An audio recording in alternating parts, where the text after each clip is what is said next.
Welcome to this fun atmospheric seascape watercolour tutorial. It includes a lighthouse, some line and wash, spattering and of course a little bit of Brusho. So shall we get started?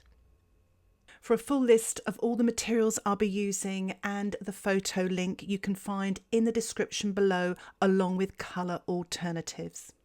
If you'd like to share your comments or ask any questions, please see the comment section below.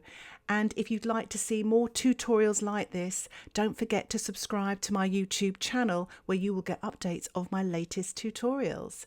So I've actually sketched in lightly the lighthouse and some of the rocks with my drawing pen, which is waterproof and it's black, and details about that are in the description below. And I'll also put a link to one of my drawing tutorials where I use pen and wash. What I'm using here is a wax crayon. You can use a wax candle, and I'm just rubbing it here and there where there are light areas to protect them from the watercolour paint. What I'm doing now is I'm actually painting the sky wet on wet with Glacier Blue, SCHMINCKE'S granulating Glacier Blue. You can use Cobalt Blue or even Ultramarine. I'm painting now with my size 14 brush, wet on wet, leaving little gaps for the clouds. I haven't actually wet the lighthouse, so I'm painting carefully around it so the watercolour paint won't drift on there because it is dry. So it's kind of resisting the wet paint. So I'm really taking my time painting around it and also making sure that the horizon area of the sky is a little bit paler. I'm also dropping in a little bit of Tundra pink and Tundra orange. You could, as an alternative, use your own pink and your own orange, and if you don't have orange you could actually mix a pink and a yellow together. So there's lots of different solutions to colour mixing here. I'm tilting my painting as well just to get all the paints blended in together. I'm using a piece of paper towel here, but you can use white tissue, and I'm just lifting off some clouds as well just to create some lovely atmosphere in the sky. I'm using my size 10 brush and I'm painting the sea now with Glacier Green and a touch of violet just to grey that down a little bit more. If you don't have these colours, you could use a little bit of Ultramarine with a touch of raw Sienna or Quinacridone Gold. I'm actually painting this on hot press paper by Winsor & Newton. It's on a block, so it stops all that buckling that happens a lot, especially if you're using a lot of wet in wet techniques. I'm using a little bit of Tundra blue here. It's quite a grey sort of steely blue colour, and a touch of Phthalo turquoise. I just want to make a really sort of creamy mix here, and I'm going to paint this into the sea, damp into wet. If you don't have these colours, you could actually use the Prussian blue and a touch of Payne's grey, or even just indigo on its own. I'm dropping in a little bit of orange here. You could use burnt sienna if you don't have the Tundra orange. It creates a nice warmth in the water, a little bit of reflective colour there.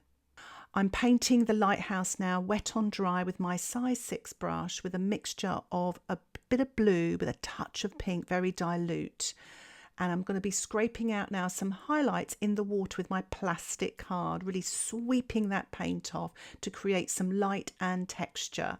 To create a little bit more atmosphere, I'm actually spraying some of that sea colour down onto the rock area just to create a little bit of abstract effects there using my spritzer bottle. I'm actually using a little bit of Brusho. It's Ost blue, but you could use blue or even black, and I'm just sort of sprinkling that onto the wet surface, and I will put a link in the description below all about Brusho. But it's a great medium to use. I really find it creates some lovely textures. I'm painting the rocks now with some of the Tundra orange with a touch of Hansa yellow light, but you could even use Quinacridone Gold or raw sienna for the rocks.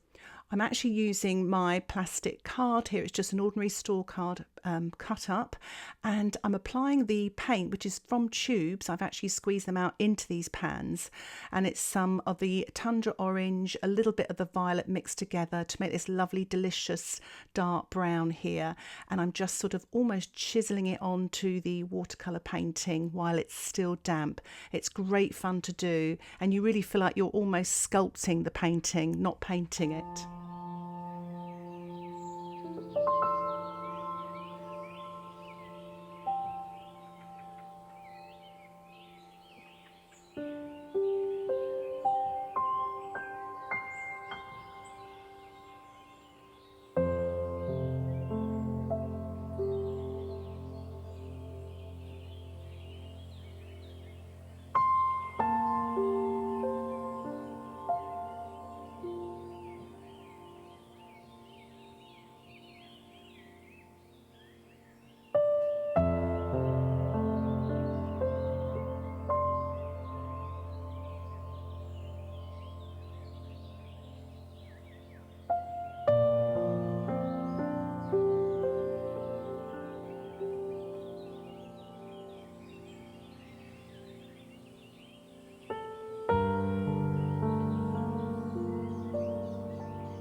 You can see that black Brusho has created some wonderful effects in those rocks there.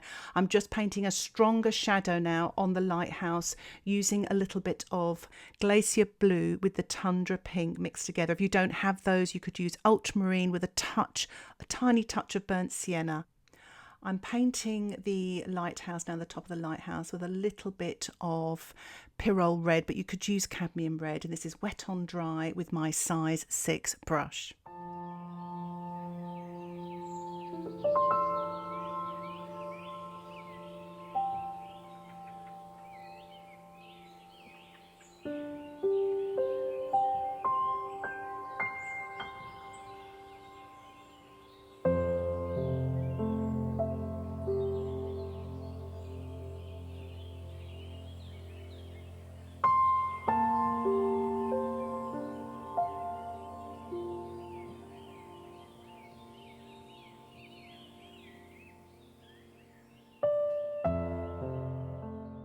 The painting has dried and I'm just building up some darks now using my size 6 brush just to really sort of single out some of the larger rocks now in the foreground, painting wet on dry but then blending with a damp brush. I'm also painting some shadows on the lighthouse as well, using a little bit of the Tundra Blue with a little bit of the Tundra Pink. Again, you could use Ultramarine and burnt sienna.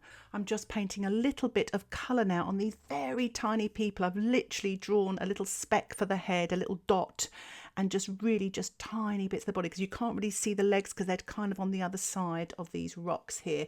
The painting has dried and I'm just building up a little bit more of the pen work using my drawing pen. Make sure your painting is dry because sometimes a damp painting can ruin your drawing pen. I'm just doing a little bit of cross hatching as well to show the shadow on the left hand side.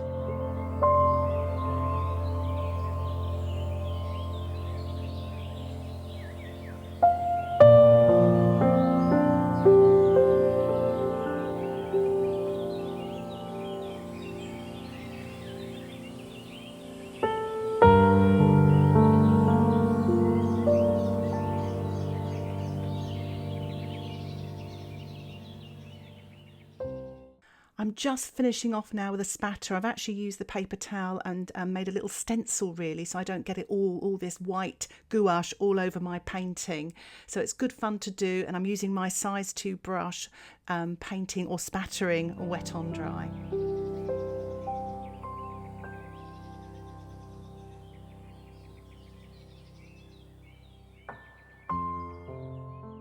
It really does create some atmosphere there, and I'm just finishing off now using just this grey colour. You can use Payne's grey if you like, quite watered down, with some birds in the sky to create just that little bit of movement and interest also.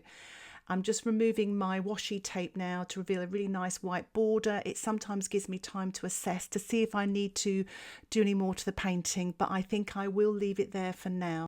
I really hope you've enjoyed this tutorial and it's inspired you to maybe have a go at pen and wash and spattering, Brusho, and just really painting from your imaginations as well, creating something atmospheric and semi-abstract. If you have any questions about this tutorial, please put them in the comments section. And again, don't forget, if you like this tutorial and you haven't already, subscribe to my YouTube channel. And if you'd like to watch longer tutorials with lots more voiceover and more in-depth discussion with a downloadable sketch, why not check out my Patreon membership? Details about that can be found in the top right-hand corner or in the description below. Thank you again for watching. Happy painting. Bye for now.